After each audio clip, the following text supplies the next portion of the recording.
Hi friends, మీకు ఈ video నచ్చితే లైక్ చేయండి, సబ్స్క్రైబ్ చేయండి.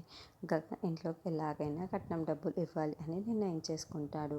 వంశీ వాళ్ళ అమ్మ నాన్నని వెంకటేష్ సౌందర్యని ఆఫీస్కి రమ్మని చెప్పడంతో వాళ్ళందరూ గగన్ ఆఫీస్కి వచ్చి ఏంటండి పిలిపించారు అని వెంకటేష్ అడుగుతూ ఉంటాడు.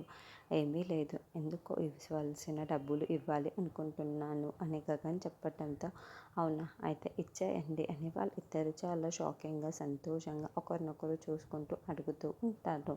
ఇదిగోండి బ్లాంక్ చెక్, మీకు కావాల్సినంత రాసుకోండి అని గగన్ ఒక బ్లాంక్ చెక్ని ఇచ్చేయడంతో వాళ్ళిద్దరూ చాలా సంతోషంగా దానిని తీసేసుకుంటారు.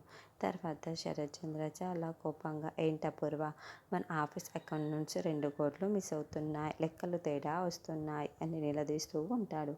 అప్పుడు అపూర్వ ఏంటి కృష్ణప్రసాద్, ఎందుకు ఇవ్వవలసిన కట్నం డబ్బులు నువ్వు ఇచ్చేసావే అనుకో, చెప్పి ఇవ్వాలి కదా, ఇలా ఆఫీస్ డబ్బుల్ని చెప్పా పెట్టకుండా ఇచ్చేస్తా ఎలా అని అపూర్వ అరుస్తూ ఉంటుంది. ఏంటి అపూర్వ గారు అంటే, నేను ఆ డబ్బులు కొట్టేసి చెప్పకుండా ఇలా లెక్క తేడా చూపిస్తున్నానని అర్థమా అని కృష్ణప్రసాద్ అరుస్తూ ఉంటాడు. కృష్ణప్రసాద్ అరవడం కాదు, నువ్వు అసలు డబ్బులు ఇవ్వలేదని మీ అంకులతో చెప్పి చంద్ర అంటాడు. దాంతో కృష్ణప్రసాద్ చెర్రి ఇద్దరు ఒకరినొకరు కొంచెం డౌట్గా టెన్షన్ పడుతూ చూసుకుంటూ ఉంటారు. వెంటనే కృష్ణప్రసాద్ వెంకటేష్కి కాల్ చేసి ఒకసారి మా ఇంటికి వస్తారా అని చెప్పటంతో సరే వస్తామండి అని వెంకటేష్ చెప్తూ ఉంటే పక్కనే సౌందర్య కూడా ఉంటుంది.